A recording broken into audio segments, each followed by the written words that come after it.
Hey, what's up everyone? This is Anthony from Anthony's Customs, and for this review we're looking at the Figma Kamen Rider Wrath figure. Now I know absolutely nothing about Kamen Rider at all. I got this figure for $5 loose, so I'm missing one of the hands and one little bit of an accessory, but otherwise it's still kind of a cool figure, definitely worth the $5 I paid for it. So I figured I'd show it to you guys just so you have an idea. I want to say right off the bat though, if you're buying Kamen Rider figures, I would suggest you go with the SH Figure Arts ones. They are much better in my opinion. Okay, so let's look at the accessories first. He comes with these two swords, which are kind of oddly shaped swords, but they're swords nonetheless. Two identical ones. They're pretty cool looking. He has this staff. Let's zoom out if we can. Yeah. He has this staff right here, which has a handle up there. And it has like an open winged bird at the top. There's supposed to be a little head that goes on here. That's the part I'm missing, which is kind of a bummer because it really makes this no good. But whatever. So it's got the open wing version and that pops off, and you can put the closed wing version on there as well, which, like I said, it would be much better if I had that little headpiece. I'm going to try to get it from the guy I bought this from. Hopefully he still has it, though I doubt it. So he has that. Then he also has this big shield blade thing, which he can just hold like a regular shield. You know, you just put it on his hand and he holds it. So that's cool. He has a little tiny card. I guess that has something to do with their power. The Kamen Riders have superpowers of some sort. I don't know. Like I said, I have no idea. But either way, he has a little tiny card, which is actually really well detailed. So that's pretty cool. Then he also comes with a total of 10 hands. I'm missing one of the hands. But he's got, let's see, 2 fist hands, 1 open hand, 2 open hands for holding the staff, 2 open hands like this. And then he's supposed to have 2 hands that look like this, but I only have 1 of those. Just a little more openness rather than just a little bit open. And then also he's got a hand for holding the card, which is pretty cool. And these are all, I'm going to just drop the whole thing. They're all really well detailed.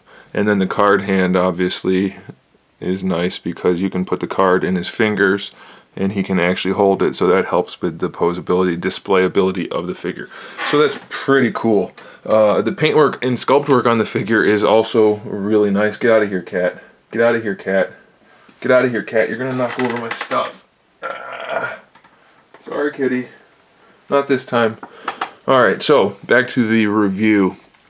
It's sculpted really well. Figma figures are always good. Obviously, it's a decent figure. It's just not as good as the SH Figure Arts, I think. And I'll explain why when we get there. But as you can see, the paintwork and the sculpt work is just really well done. Lots of great details. And so let's go through the articulation. The head, standard for Figmas, they have these ball hinges that peg in so they swivel on both ends, and then they have the hinge. Is the neck articulated? It is not. So you have the hinge part of the ball, which is like that right now. You can rotate it, of course, and then you have the swiveling, so that's cool. The shoulders are the same type of joint. I believe they have the moving ball hinge in there like the SH Figure Arts figures do. So it's a ball hinge on top of a ball peg, so that's cool. The swivel is built into the bicep, just like the neck, because of the peg.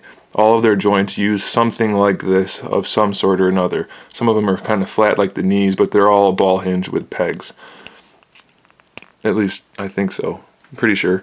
And so the elbow is like the flat kind, like I said. So it's basically a peg on each side and then the hinge. Pretty good range of motion for a single hinge though, so that's fine by me. Just lost a hand. We'll just use a different hand. The hands peg in with just a standard peg, and it has the hinge on it there, so you get the swivel and the hinge out of that. So that's fine by me. And then the torso, these Kamen Riders are a little different than other Figmas, some other Figmas. He's got that hinge in there, the ball hinge type deal that swivels at both ends. He's also got this weird like rubber bodysuit that hides the internal workings. So that just pegs into the torso there, and then the lower torso has this weird bodysuit as well that hides, like most Figmas, it's just a 3-way ball peg. So the lower torso has a ball socket that goes around that ball peg, that 3-way one. Hopefully you can see that. And then each hip connects to that ball peg as well. So that hip, it ball pegs into there, so that has that articulation, then it also swivels on that. So I mean, the articulation's technically there, but I'm going to show you why I don't like these figures. Let me put them back together. And then why I don't like the Figma versions at least. Alright, so it looks good. You can't see any of the joints really, but having that bodysuit, it's not so bad for the torso, it's alright. The legs are horribly limited by that. Even though it looks pretty decent, you can't get the legs to go very far forward without collapsing that rubber suit type thing. So that looks pretty awkward. And having that ball peg is pretty limiting as well compared to the SH Figure Arts version. So I just don't care for it as much. That hip articulation is the major difference for me. And then things like the elbows as well, they're just better executed on the SH Figure Arts versions. The knees are the same as the elbows, just a little bit bigger, so it swivels on either end, and you have the hinge, which is really good range of motion. And it's a little ugly, like most of the Figmas have that extra little lump on the back there, but it's still effective. Then the ankles, same type of articulation again. The double pegged ball hinge, so it swivels on either end and it hinges, so you can really, it's a pretty good range of motion, but it's well, I guess on the feet it's okay, but like I said, the torso is really what kills this figure. He's a decent figure. They're really cheap compared to the SH Figure Arts ones, I think. Not really cheap, they're cheaper, I should say, but they're just not quite as good. So if you're going to buy these guys, the Kamen Riders, I would suggest getting the SH Figure Arts versions. He does have a peg in the back for a flight stand or a display stand. So it is a cool figure, but I would definitely recommend the other brand over this brand. Let's give him some weapons.